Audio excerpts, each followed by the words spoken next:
Halo Propertipreneur, kali ini saya dan Pak Rehan akan membagi bagaimana tips dan strategi membeli rumah second atau rumah bekas. Saksikan video saya sampai selesai, check it out.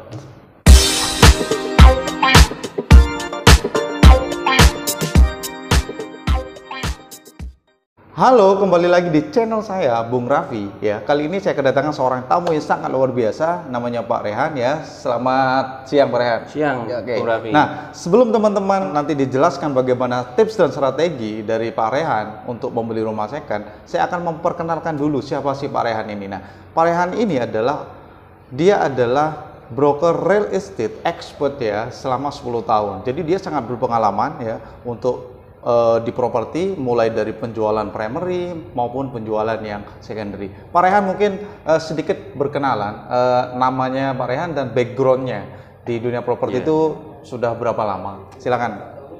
Oke. Selamat siang teman-teman ya. Nama saya Rehan.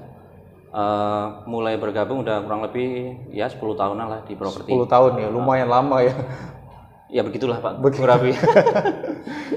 Jadi udah memasarkan mungkin berbagai macam properti ya, mulai dari rumah, apartemen, kemudian gudang, kemudian ada mungkin pabrik juga, ada ruko, apartemen, itu udah banyak ya. Banyak. Dan itu juga memasarkan di macam-macam developer juga. Betul sekali, macam-macam developer, kemudian rumah second juga.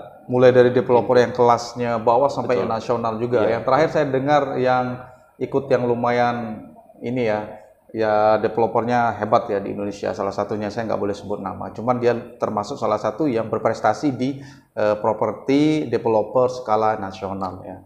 Nah, Pak Rehan, teman-teman ini sangat penasaran sekali dan ingin dapat tips dan strategi dari Pak Rehan bagaimana cara membeli rumah second atau rumah bekas. Beli rumah second ya? Iya. Jadi sebelum mereka beli, teman-teman ini pengen tahu apa sih kriterianya mungkin. Ya, kriterianya yang pertama seperti apa Pak Rehan?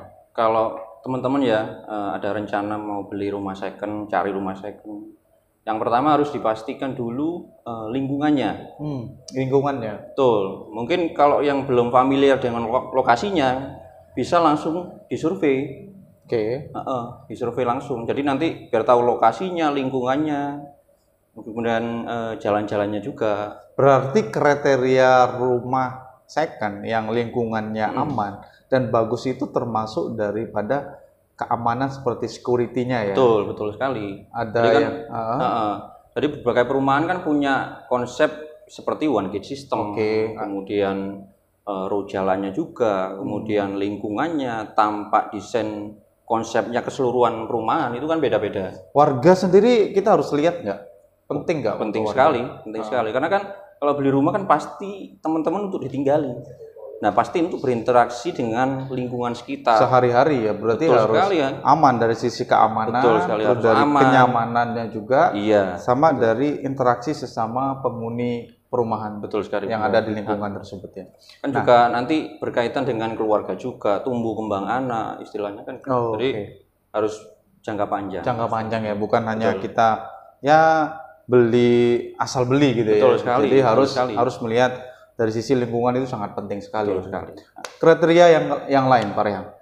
Kalau yang kedua sih harus survei lokasi dulu. Survei lokasi penting. Iya, itu sangat penting karena kan kalau rumah second itu cenderung biasanya ya agen-agen iklan itu kadang-kadang gambar yang ditampilkan itu tidak sesuai dengan kenyataannya. Nah itu penyakitnya agen gitu ya. Betul sekali. Kadang-kadang ada beberapa agen ya, mohon maaf, kan biasanya mereka menampilkan rumah di lingkungan, betul lokasinya sama, cuman rumah yang dijual kadang-kadang bukan rumah itu, karena kan desainnya sama kadang-kadang kan. Nah itu harus dipastikan survei lokasi, dan gambar yang ditampilkan itu harus sesuai dengan realita yang di lapangan ya. Jadi itu sangat penting teman-teman. Jadi yang mau beli properti ya jangan dibohongi ya, jangan cepat percaya dengan gambar yang Anda lihat di iklan. Jadi teman-teman pastikan survei lokasi dulu ya, sebelum memastikan untuk beli properti tersebut. Makanya kan kalau kita bergabung dengan agen kan otomatis dari segi kredibilitas kita di agen tersebut, itu kan secara jangka panjang kan juga sudah terbentuk ya.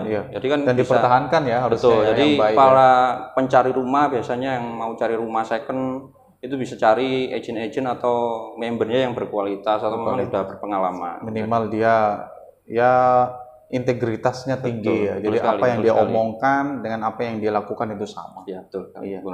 Itu kalau nggak seperti itu customer bisa kecewa. Waduh, kalau kecewa. Benar. Banyak pengalaman juga ya seperti itu. Oke. Kriteria yang lain, Pak Rea? Kriteria ketiga, pastikan legalitasnya atau suratnya aman.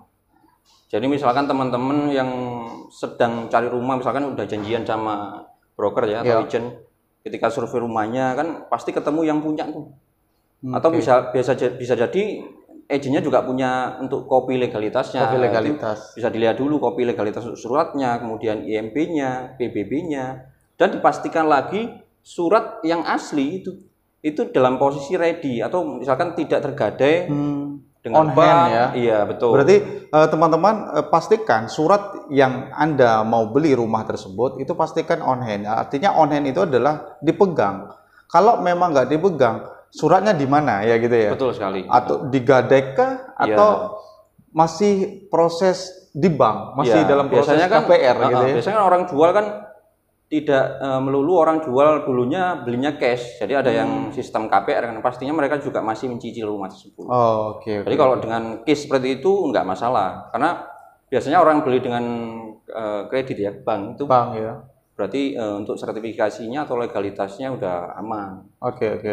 Nah, terus untuk pola bayar ini biasanya kan untuk rumah-rumah second ini kan biasanya kan ada pembelian secara cash, KPR atau inden kan bisa, nggak bisa harusnya ya kalau istilahnya itu dalam dunia developer itu in-house ya, nggak bisa harusnya. Biasanya kalau rumah second, kategori rumah second kan rumahnya udah ada itu Pak. Udah ready ya. Iya, ready, jadi ya nggak bisa dengan cara inden. Biasanya kan kalau inden itu rumah-rumah yang baru dibangun developer. Dari developer ya. Ya, itu bisa. Oke. Berarti pola bayar biasanya untuk rumah second itu teman-teman adalah pilihannya ada dua, yaitu cash. Teman-teman bisa memilih pembayaran dengan cash atau bisa memilih pembayaran dengan pola bayar KPR atau fasilitas bank ya. Betul. Karena rumahnya udah ready, udah 100% ya, jadi pilihannya ada dua, cash atau KPR. Nah, untuk kriteria yang lain seperti apa, Pak Rehan? Kalau kriteria yang kelima ya, itu harus lihat kondisi rumahnya. Oh, kondisi rumahnya dipastikan. Yang dimaksud kondisi rumahnya itulah kualitas bangunan, kemudian juga lingkungan juga penting, tapi kita lebih spesifik ke bangunan ya. Umur bangunan yang dimaksud di sini ya. Karena kan namanya juga beli rumah second ya. Jadi harus rumah kan udah terbangun. Jadi harus lihat umur bangunannya dari mulai kapan dibangun. Untuk teorinya seperti apa sih Pak Rian? Kalau misalnya saya ini mau beli rumah ya, terus saya pengen tahu ini rumahnya udah berapa tahun sih, bangunannya ini dari mana dan penyusutannya berapa sih per tahun itu untuk kalau rumah second? Kalau untuk pastinya untuk bangunan tahun berapa ya pasti ditanyakan ke pemilik dulu kan. Dilihat dari suratnya itu ya. Betul sekali, IMB, PBB. Nah, untuk nilai penyusutan bangunan kan pasti ada Pak Raffi. Itu rata-rata kurang lebih per tahun itu 5%. Per tahun? Iya. Jadi berarti kalau misalkan 5 tahun ya tinggal di kali aja. Cuman itu bukan patokannya. Bukan patokan juga ya, karena tergantung kualitas bangunan juga. Kualitas bangunan dari perumahan yang dulu pakai kontraktor siapa itu sangat berpengaruh.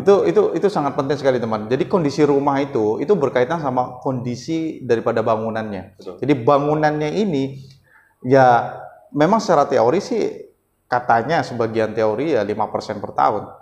Tapi dilihat juga kualitas daripada bangunannya, benar ya Pak Rehan. Karena kualitas bangunan ini tergantung developernya juga.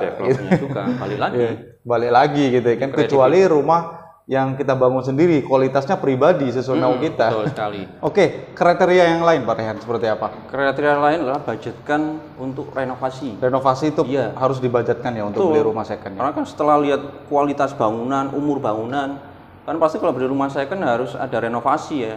Nah itu harus kita tekan, misalkan ditekan di harganya nanti nego ke pemilik, karena untuk dibudgetkan biaya-biaya lain untuk renovasi. Berarti harus dianggarkan untuk biaya-biaya yang lain ya? Betul. Untuk biaya renovasi ya? Betul. Nah jadi teman-teman property planner bahwa ketika teman-teman membeli rumah second, maka harus dibudgetkan untuk renovasinya juga. Nah, berarti harus ada tambahan biaya ya di luar di luar yang kita sediakan di awal berarti. Iya, betul sekali. Kalau misalkan teman-teman yang mau beli rumah second, misalkan by cash transaksi cash, ya harus di spare biaya lebih dari yang harga yang disepakati seperti itu. Kalau keadaan rumahnya memang harus direnovasi, ya harus disediakan untuk renovasi juga. Betul sekali. Makanya kan tetap lihat dari kualitas bangunan. Oke, berarti memang kita budgetkan untuk harga rumahnya di awal, terus biaya realisasi KPR, dan ada tambahan lagi teman-teman, yaitu biaya untuk renovasi. Kalau harus memang renovasi. Nah, oke, demikian video dari saya, mudah-mudahan bermanfaat. Ini adalah tips dan strategi bagaimana teman-teman property planner membeli rumah bekas atau rumah second. Terima kasih Pak Rehan. Salam property planner.